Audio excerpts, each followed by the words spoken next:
So let me ask you this. What is happening in Hollywood that a guy that tough will be on the street waving a gun, screaming, "They are trying to kill me"? Yeah.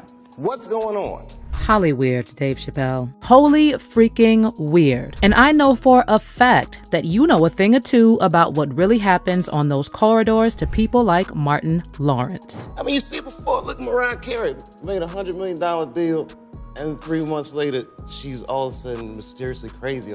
Or Martin Lawrence punches through and he's waving a gun on the street screaming, "They're trying to kill me." Well, Hollywood does have a long record of making people look crazy. And when I talk about Martin going cray-cray, he did actually do some pretty outrageous things. For instance, there was that incident with his ex-wife, Patricia Southall. A lot of the information about Pat and Martin has been erased from the internet, but there were reports back in the day which said that Martin started acting dangerously crazy around his ex-wife and couldn't even be trusted alone with their daughter, Jasmine. Allegedly, Martin's troubles spilled into his work, and according to what Pat revealed in an affidavit, Martin sobbed uncontrollably and had to be pushed onto the stage to start some of his shows. There was also a report where he once awakened Patricia with Jasmine in his arms and asked why his private nurse wasn't home. Then, when Patricia said that she had given the nurse a few days off, Martin started shouting in rage, "I'll bust your teeth in," before pushing her back on the bed while still clutching the baby. After the incident, Patricia and Jasmine moved into a hotel, and Martin actually went to the hotel room and threatened to take her life and the lives of her family members while displaying a firearm. Then he became so enraged and out of control that he kicked and broke a marble tile wall next to her hotel room. And there's a note he allegedly also left which read, "I will do anything to have you back. I miss my baby so much. If I can't have you, then I will make sure that no one has you. So come home now. If you don't, then I will have to do what I have to do." You know, Martin himself also admitted in one of his stand-ups he called "You So Crazy" that he was indeed a crazy, deranged man. In the stand-up, he talks about a woman meeting and dating a man who was crazy, and she doesn't leave until she is trapped by him. Then at the end of the skit, he admits to being one of those crazy, deranged people. Woo,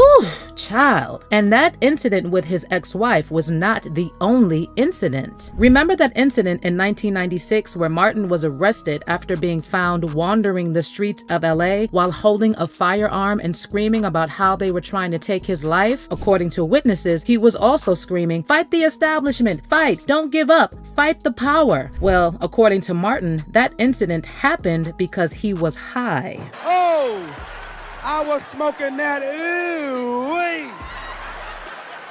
That shit had me on lunch box. And I should have known something was wrong. I started blazing that shit, and I knew I started seeing blue smoke, but the shit didn't hit me till I'm walking in the street. Some shit said, "Run real fast right now."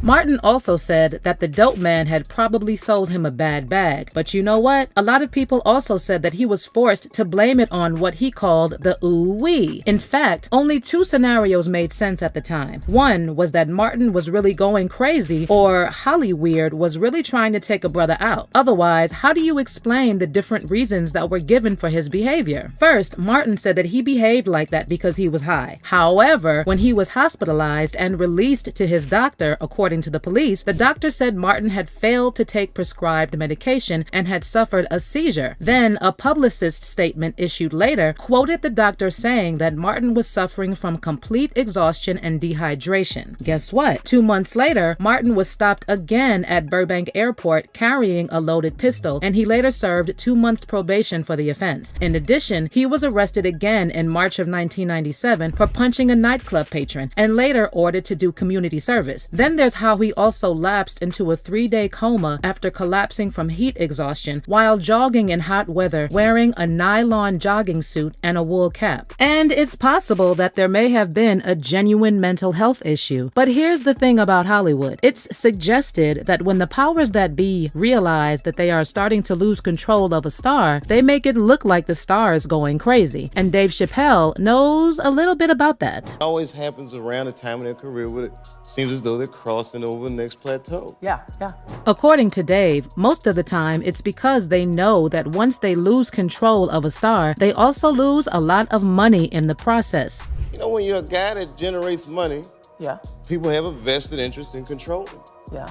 The same thing actually also happened to Dave in 2005 when he left the production of season 3 of Chappelle's Show and took a trip to South Africa. And soon after, there were also claims about him being mentally unstable and on drugs. However, Dave repeatedly denied those claims and said at the time, "I'm not crazy, I'm not smoking crack, I'm definitely stressed out. There were things that overwhelmed me, but not in the way that people are saying." He also walked away from a $50 million deal, and during an interview with Oprah, Dave spilled that he was walking away from the circumstances and not the money. Well, I wasn't walking away from the money. Yeah. I was walking away from the circumstances Uh-huh.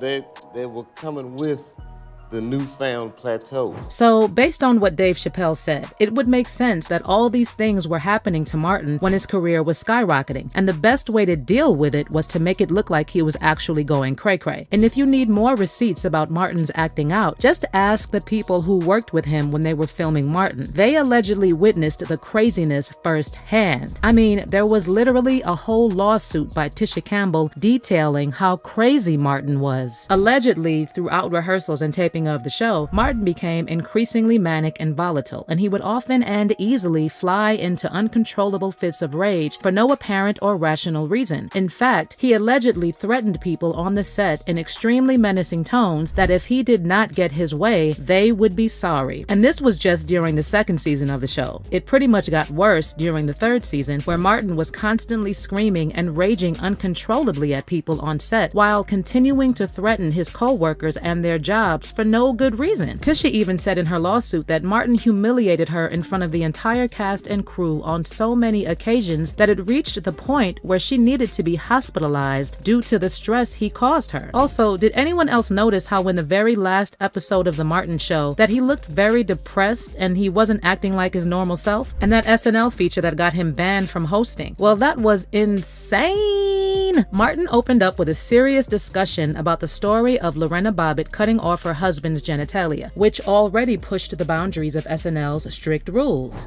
The ladies in the 90s have license to cut off the pilly packers. Yep.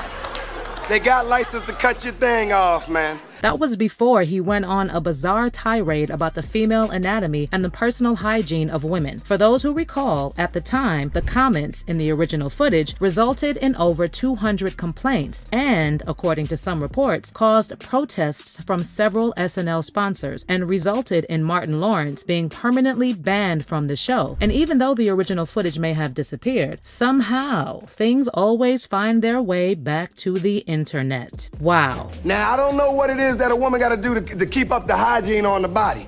I know I'm watching douche commercials on television, and I'm wondering if some of you are reading the instructions. I don't think so. Just, wow. What do you guys think? Medication? Drugs? Someone trying to make him crazy? Or do you think Martin Lawrence actually suffered or still suffers from a mental illness? Let me know your thoughts in the comments section below.